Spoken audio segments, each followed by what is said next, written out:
In focus, they've reported a soft quarter and they've revised the margin guidance lower, but the IT bellwether has introduced a new capital allocation policy. The stock, though, is on course to post its biggest loss in the last 9 months. Reema Tendulkar is here with the key takeaways of the results. Reema. Infosys has reported a soft March quarter and its guidance for FY18 appears to be a bit muted and lower than expectations.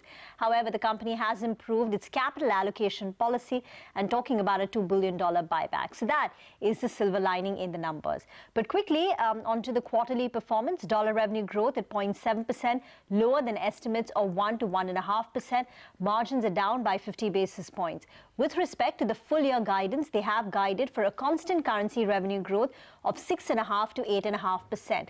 And this would compare with 8.3% that the company did in FY17, which basically means in your best case, FY18 is just going to be as good as FY17. They've also lowered their margin guidance. The new margin guidance is 23 to 25%, down by 100 basis points. But that could be largely an account of the rupee appreciation. But the good part in the number is that the dividend payout has increased, and this comes as a bit of a surprise. Earlier, it was 50% of PAT. Now it's made 70% of free cash flow. And not just that, they're talking about an up to a $2 billion of an additional payout in FY18, which could be in the form of a share buyback or some dividends. So that has buffered the fall today. But on the financials per se, a bit muted. Reema, thanks very much.